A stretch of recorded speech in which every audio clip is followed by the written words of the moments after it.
Idris Banda. Masu kallon da sauraron mu barkanmu da yau.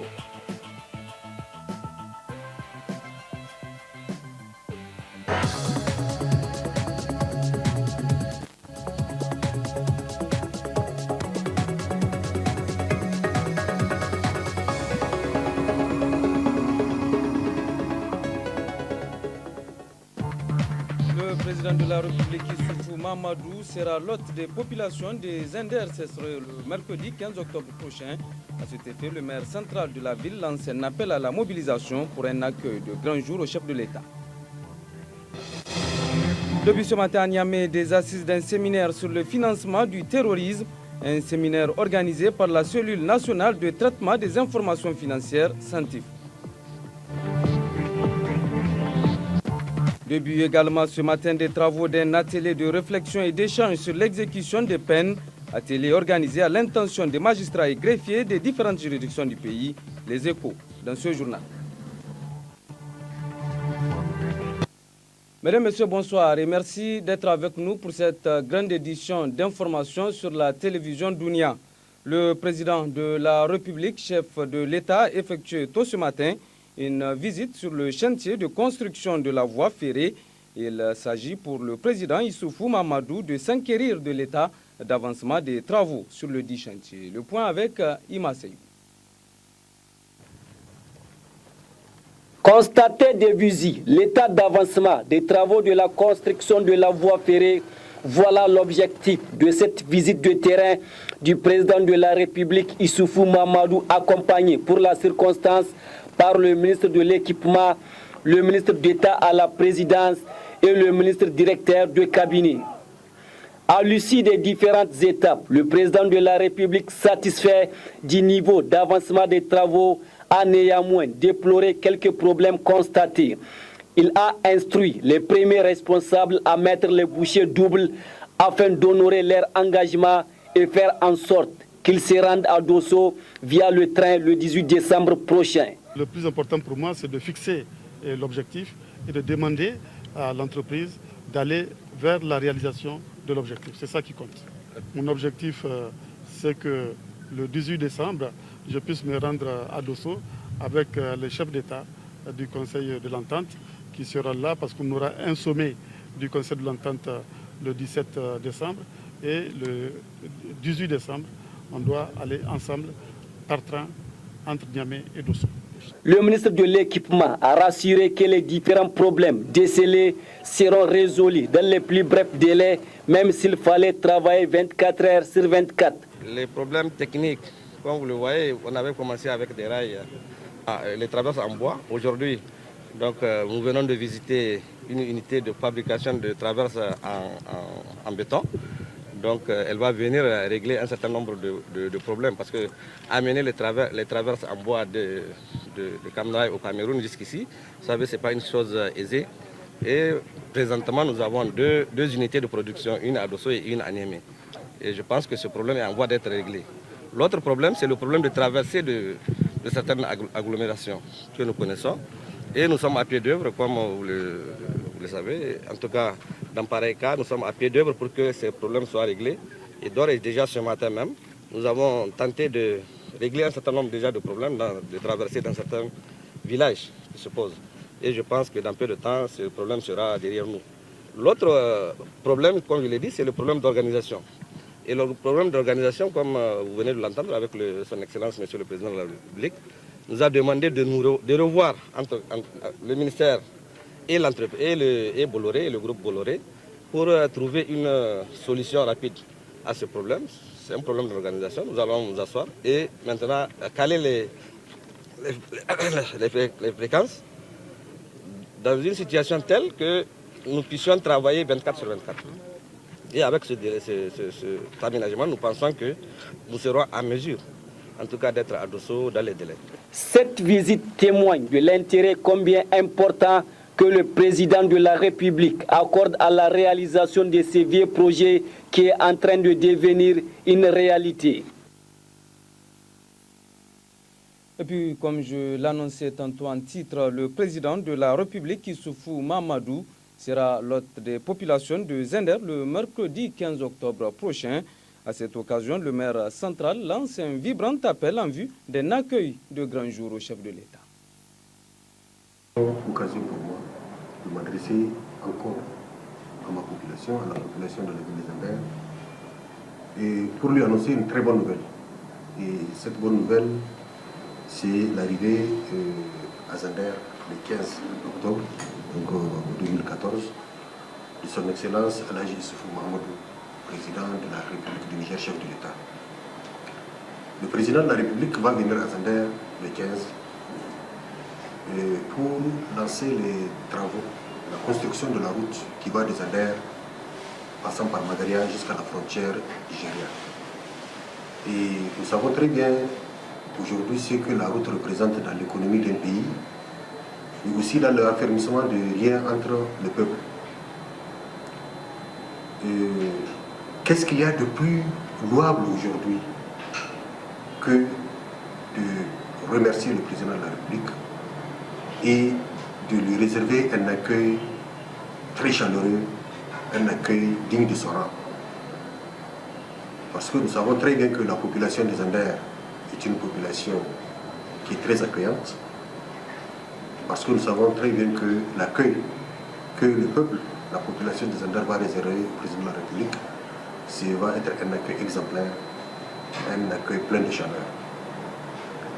Et en témoignage de reconnaissance, en reconnaissance vraiment de toutes les activités que le chef de l'État est en train de faire dans notre pays, particulièrement dans la région des Zender, nous allons réserver un accueil plein de chaleur au président de la République. Et j'invite cette population, toute la population, à se mobiliser comme un seul homme, vu aujourd'hui toutes les actions que le président de la République est en train d'entreprendre pour un Niger nouveau. Le programme de la Renaissance du président de la République et le programme de la ville de Zender. Car la ville de Zender, l'ensemble de la ville de Zender, adhère de manière solennelle au programme de la Renaissance du président de la République. Et nous allons tout faire pour que cet objectif soit atteint. Que ce soit d'ici 2016, mais pourquoi pas jusqu'en 2021. Parce que nous avons vu que toutes les activités que le président de la République est en train de faire, ce sont des activités qui rentrent dans le cadre du développement de notre pays. Je pense qu'on ne doit pas s'arrêter en si bon chemin. Il faut que ça continue.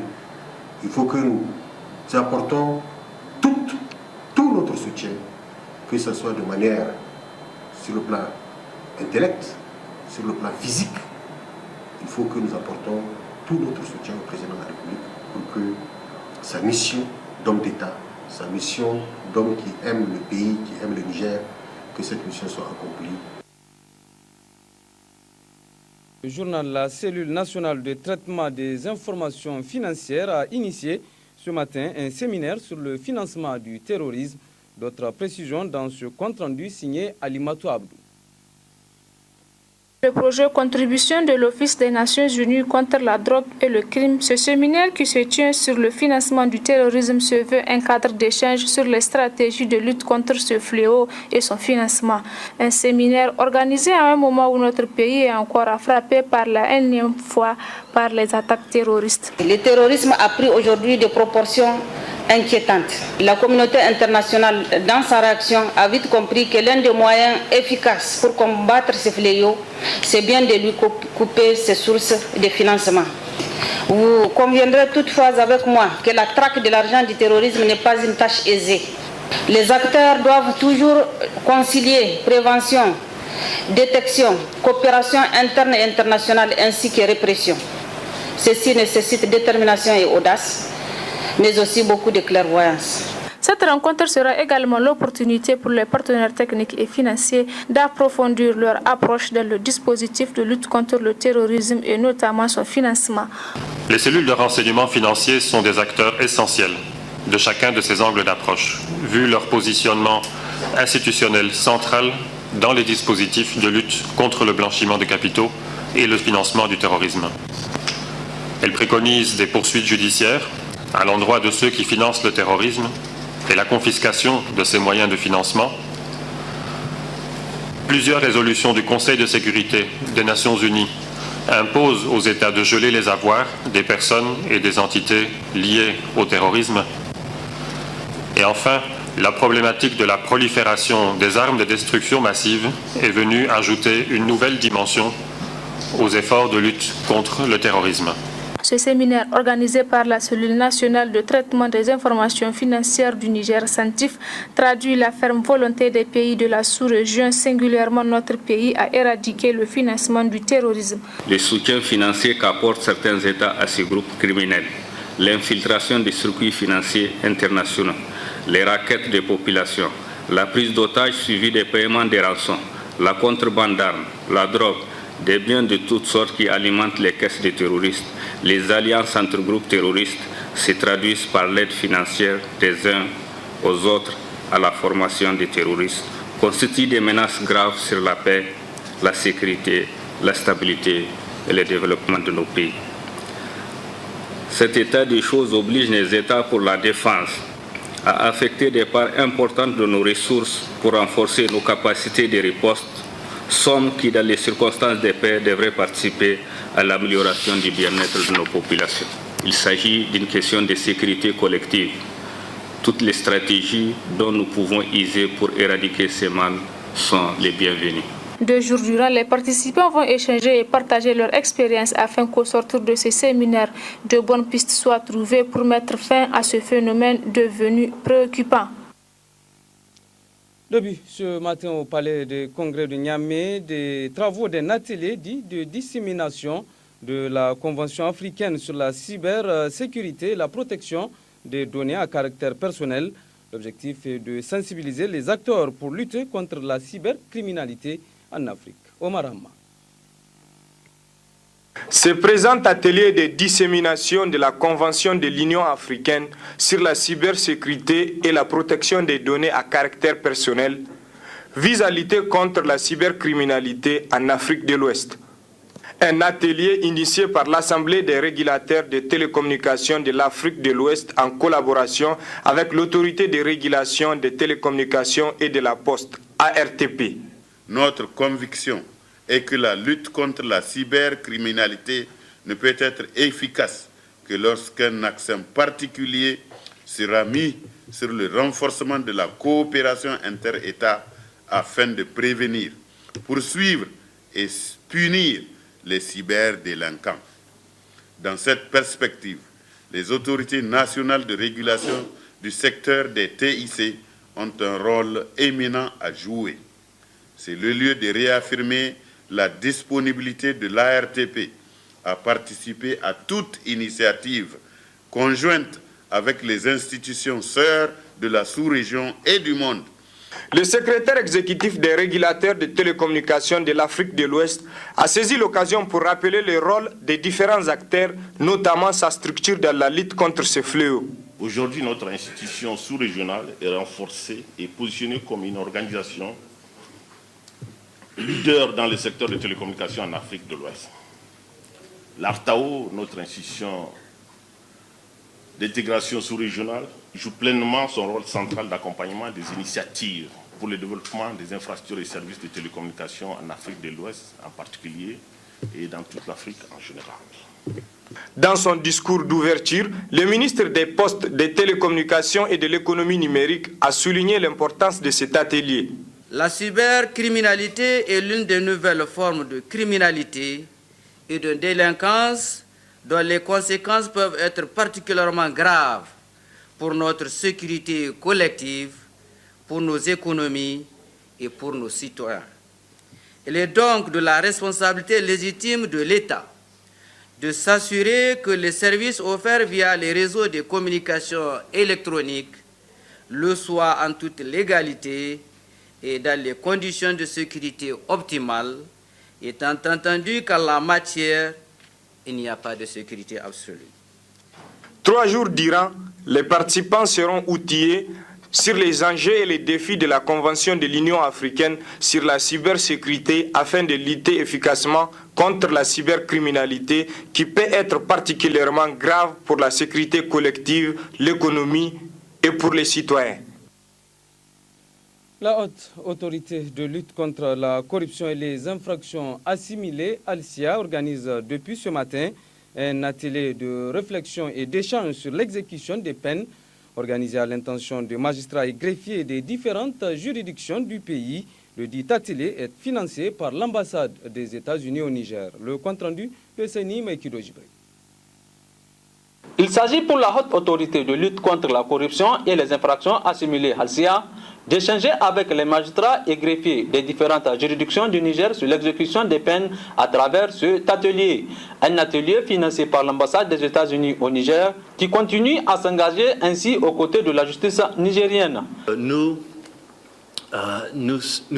soutenons très fort les efforts de ALCIA contre la corruption et pour renforcer l'état de droit dans le pays du Niger. Et c'est un grand plaisir et on est très honoré de donner notre soutenance pour cet atelier ici aujourd'hui. Cet atelier constitue une occasion pour la ALCIA de mettre en exergue les insuffisances du système judiciaire, notamment celles rencontrées dans l'exécution des peines que la justice est amenée à prononcer. L'exécution des peines, objet de l'atelier d'aujourd'hui, revêt une importance capitale, car pour jouer véritablement le rôle qui est le sien, la justice doit non seulement rendre des décisions de qualité dans un délai raisonnable, mais aussi être en mesure de les exécuter effectivement. Ceci est d'autant vrai que, comme l'a si bien dit Cesare Beccaria, la certitude d'une punition, même modérée, fera toujours plus d'impression que la crainte d'une peine terrible si à cette crainte se mêle l'espoir de l'impunité. D'autre part, notre pays doit inverser cette image d'une justice considérée uniquement comme budgétivore, sans apport financier réel aux recettes publiques. Et ceci est possible par l'effort d'exécution des décisions judiciaires sur les aspects pécuniaires. Les résolutions et recommandations qui seront issues de cet atelier devront permettre à la justice nigérienne de trouver les voies et moyens pour faire respecter ces décisions, car la justice n'est véritablement rendue que lorsque les décisions de justice sont exécutées dans un délai raisonnable et à tout égard. Sur un tout autre plan, depuis ce matin à l'école des mines, d'industrie et de la géologie EMIC, des travaux d'un atelier dit de validation des projets d'établissement des instituts universitaires et technologiques de Maradi, Tawa et Zender, un atelier qui vise à mettre la formation universitaire au service du développement économique et social du Niger. Al-Mokhtar Kay. Finaliser les projets d'établissement des plans stratégiques de développement des instituts universitaires et technologiques de Maradi, Tawa et Zender, tel est l'objectif principal de cet atelier qui réunit des cadres de l'enseignement supérieur.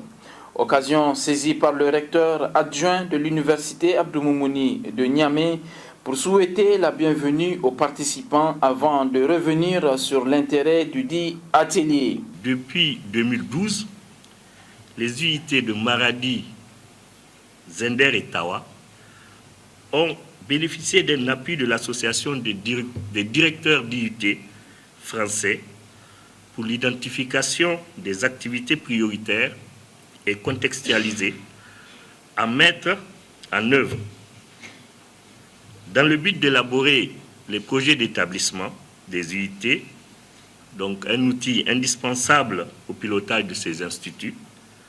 On peut souligner les missions des responsables, notamment les directeurs et les secrétaires principaux des UIT à Toulouse en novembre 2013. Antoine Anfré, ambassadeur de France au Niger, a pour sa part salué l'organisation de l'atelier et exprimé la détermination de la coopération française à accompagner les universités nigériennes dans leur développement. La coopération française appuie, depuis plusieurs années déjà, l'enseignement supérieur au Niger à travers divers instruments comme les bourses, l'assistance technique, les missions d'expertise ou d'études, les subventions et projets. Le projet de Fonds de solidarité prioritaire, FSP, appui à la modernisation de l'université Abdou Moumouni, dont le démarrage effectif date de fin 2011, en est actuellement le principal instrument. Ce programme, d'un montant de 800 millions de francs CFA, se décline en deux composantes principales. L'une consacrée à la professionnalisation des contenus et des parcours de formation à l'université Abdou Moumouni, au développement des IUT de Tawa, Zinder et Maradi, ainsi qu'au développement d'une structure de valorisation efficace des services et produits de l'université. L'autre, relative au renforcement de la qualité de l'université Abdou Moumouni, à la gouvernance universitaire, à l'organisation et au positionnement de la recherche, et enfin à la maîtrise du français et à l'accès aux technologies de l'information et de la communication. Le directeur de cabinet du ministère de l'Enseignement supérieur, de la Recherche et de l'Innovation, représentant le ministre, a dans son discours d'ouverture situé le présent atelier dans son contexte. L'atelier d'aujourd'hui fait partie des activités prévues dans le cadre de l'organisation et du développement des IUT. Ce volet particulier du projet a permis aux IUT de Maradi, Tawa et Zinder de rédiger leur projet d'établissement. Le projet d'établissement est un document stratégique élaboré par l'équipe de direction de l'établissement. Il contient la stratégie de l'établissement sur une période de 3 ans et permet de ce fait d'effectuer un diagnostic interne et externe de l'institution. Cet atelier, qui va durer 5 jours, permettra aux participants d'approfondir leurs réflexions sur les projets d'établissement, puis de les finaliser pour adoption. Une action qui vise la professionnalisation des établissements d'enseignement supérieur et à contribuer à l'atteinte des objectifs du gouvernement en matière d'enseignement supérieur. Activité des partis politiques à présent, le bureau exécutif RSD Gaskia de la ville de Maradi a convoqué hier une réunion d'information sur la situation de leur formation politique dans la capitale économique. La dite réunion était convoquée au siège régional du dit parti. Alzouma Seni Soumaïla. Former les militantes et militants du RSD Gaskia sur la situation du parti dans la région de Maradi, c'est le but principal assigné à cette réunion convoquée par le bureau Rassemblement social et démocrate de la ville de Maradi. Pour une réunion juste du bureau de la ville de Maradi, une réunion d'information qui est transformée d'office et de fait à une assemblée générale démontre l'attachement aux idéaux du parti prônés par l'ensemble des militantes et militants de la ville de Maradi. Une réunion du bureau de la ville de Maradi pour informer les militants et militantes de la situation du parti dans la ville de Maradi. Nous défions quiconque dans la ville de Maradi. Aujourd'hui et même demain, Inch'Allah, le RSD Gaskia, les militants et militantes sont là, derrière les idiots du parti et derrière le président national, le Cheikh Amadou, l'homme intègre. Une réunion d'information sanctionnée par une déclaration des militants de la ville de Maradi. Encourageons le bureau politique national et son président pour la clarté de leur vision dans la conduite du parti. Encourageons le président de la République, son Excellence El Hadj Issou Mahamadou, pour son engagement à faire de Maradi la région phare du Niger en 2015, par l'organisation de la fête tournante du 18 décembre dans notre cité. Encourageons et félicitons le président de la République pour sa lutte engagée contre l'impunité et l'enrichissement illicite. Et c'est l'occasion pour nous de tendre la main à certains de nos camarades, le plus souvent abusés pour beaucoup d'entre eux par une campagne d'ultime combat savamment orchestrée par certains individus. Lançons un appel à toutes les militantes et tous les militants de notre grand parti pour une mobilisation exemplaire et à rester sereins et vigilants, prêts à répondre à tous les mots d'ordre du parti. Enfin, assurons le bureau politique national et son président, El Hadj Chef Amadou, pour notre détermination à porter haut les flambeaux de notre grand parti et que la ville de Maradi reste et demeure le fief incontestable du RSD Gaskia. Cette réunion avait permis aux militants et responsables régionaux du RSD Gaskia de Maradi de faire une démonstration de force afin de prouver que la ville de Maradi reste toujours un fief du parti RSD Gaskia. Le bureau de Rose du parti PNDS Taraya de Dogondouchi a officiellement été mis en place. C'était le samedi 11 octobre dernier. La dite cérémonie s'est déroulée en présence du président du bureau exécutif fédéral PNDS Taraya de Dosso. Le compte-rendu de Seniaï.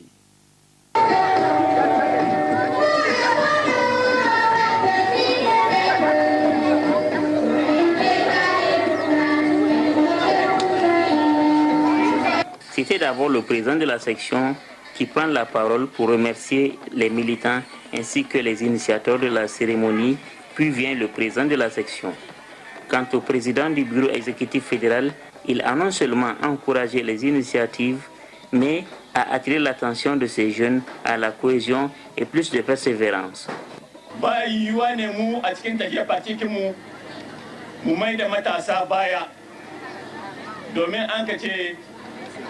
Yaro babban gobe dan haka tun lokacin da aka kirkiro party an ga kafa wannan kungiya ta matasan party cewa da OJT haka kuma an kafa kungiya ta matan party cewa da OFT dan mi domin an san tilas ne su matasa a ba su horo su ma su yi kwaikwayo domin gobe su yi jagorancin fati domin in ba matasa cikin fati to ƙarshen shi mutuwa yake yi amma duk inda akwai matasa sun kai hankuri sun kai biyayya sun kai ladabi har lokacin su ya zo to fati da rida Allah kada ci gaba da yake yi don haka yau muna farin ciki da Allah ya gwada muna wannan rana inda biro na matasa na kwamitin dogon dutse za a kirkira wannan biro na 'yan mata kakin su ma Allah ya ba su rawancin rai da ƙarfin gwiwa na ci gaba da aiki cikin fati har su kai matsayin shiga OFT kuma matsayin shiga cikin duka waɗancan kingin fatikin na section, na sous-section, de na section, de na fédération, de bureau de poli. La toute nouvelle présence des Roses de Douchi a dans son discours appelé ses camarades à plus de dons de soi pour l'intérêt du PNDS Taraya à Douchi. Nous comprenons tous les sacrifices que cela demande pour nous acquitter convenablement de notre rôle, voire de notre mission. Cependant, avec l'aide de Tout-Puissant et des autres structures du parti, je sais que nous pourrons gagner notre pari. Celui de contribuer au développement et au rayonnement du parti PNDS Taraya de Dogondouchi. Je voudrais saisir cette occasion pour dire à mes camarades qu'il nous faut faire preuve de beaucoup de patience et de don de soi pour le seul intérêt de notre grand parti réuni. Nous serons plus efficaces et à même de remplir notre mission pour ne pas trahir la confiance placée en nous. Un bureau inédit car composé de 82 membres âgés de 18 à 25 ans qui a déjà acquis la confiance des autres structures de la section et même du bureau fédéral en témoigne la présence et les mots d'encouragement des différents responsables. Précisons enfin qu'une minute de silence a été observée pour le repos de l'âme des soldats nigériens tués lors d'une embuscade au Mali. Sous de ce journal Zender, le projet Paix à travers le développement, en partenariat avec le 2e arrondissement communal de la ville de Zender, a initié un débat public sur l'incivisme fiscal. C'était vendredi dernier, un débat qui a vu la forte mobilisation de la population de Damagaram. Les précisions RTD Zender de Moussa Adamou Garba. L'incivisme fiscal, c'est le thème d'un débat public organisé par PDF2 en temps de Zender dans le 2e arrondissement, notamment dans le village de Sadakaram. Au vu de l'importance du thème, la population est sortie massivement pour y participer. Face à face, pour la première fois, les autorités communales et les populations, chacun de son côté, s'est prononcé sur la question du paiement des taxes. Le deuxième vice-maire de l'arrondissement 2 nous explique ici la portée de ce débat. Vraiment, ce débat, on apprécie beaucoup vraiment ce débat. C'est vraiment un débat qui va permettre d'apporter beaucoup plus de la transparence. Parce que déjà les autorités sont en face avec la population, donc ils exposent les problèmes et la population encore réciproquement, s'ils ont des questions, ils vont poser. Donc s'ils ont des inquiétudes ou bien des contributions, donc ils vont apporter. Donc ça va permettre ensemble avec la population et les autorités de mener un combat ensemble et d'apporter. Pour le moment, le choix du thème incivisme fiscal, parce que vraiment nous sommes dans la période fin de la période d'hivernage. Donc c'est en ce moment-là que vraiment c'est propice pour vraiment aller chercher les taxes de voirie. Donc voilà pourquoi on a choisi ce moment. Et pour le choix de Sadakaram, c'est vraiment le village dans la périphérie du deuxième arrondissement. C'est le village qui a apporté sa taxe de voirie à 100%. Selon le coordinateur régional PDF de Zender, les objectifs recherchés à travers ce débat public sont largement atteints. Ce débat va permettre en tout cas d'établir un dialogue franc entre les autorités locales et les citoyens donc, de la dite commune pour qu'ils puissent échanger ensemble, poser les problèmes, comme vous l'avez vu, dont il s'agit donc de l'incivisme fiscal, et trouver des solutions ensemble pour pouvoir atténuer donc, ces facteurs ou ces fléaux qui est en tout cas valable pour toutes les communes. Donc dans les communes que nous sommes en train d'appuyer, il y a 4 objectifs stratégiques. C'est-à-dire donc le premier c'est autonomisation de la jeunesse, le deuxième c'est amplification des voies modérées, le troisième c'est le renforcement des organisations de la société civile et enfin le quatrième c'est renforcer la gouvernance locale. Donc c'est dans ces cadres, pour qu'il y ait une bonne gouvernance locale, que nous avons jugé utile d'appuyer ces communes.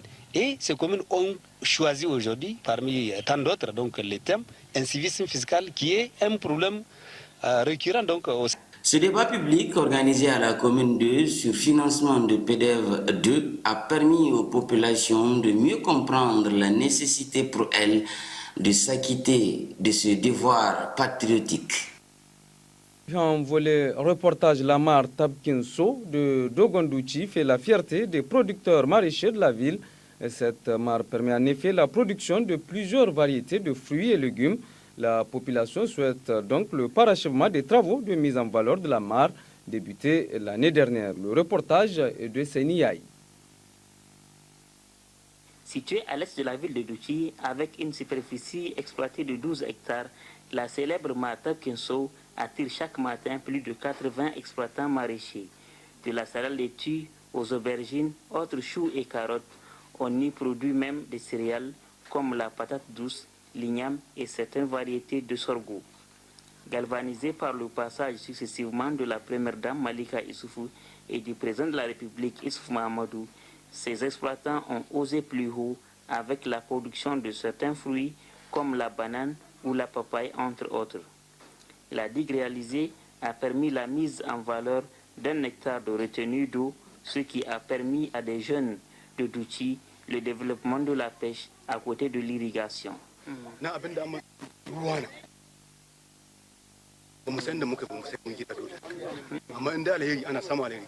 Le président du bureau exécutif fédéral, PNDS Taraya de Dosso, en visite sur ces sites, a profité pour lancer cet appel. Il reste à souhaiter que ce travail, qui n'était pas totalement achevé, parce que c'était 1 hectare qui avait été travaillé, puisse être continué au cours de l'année prochaine pour qu'un autre hectare soit surcreusé, ce qui va permettre véritablement à la mare de devenir permanente et de donner du travail aux milliers de maraîchers qui travaillent autour de cette mare.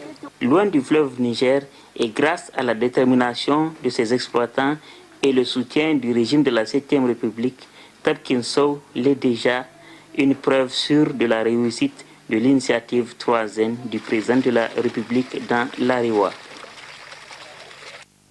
Voilà, point final de cette édition d'information. Merci de l'avoir suivi. Je vous souhaite de passer d'agréables moments en compagnie de programmes de l'H24. Au revoir.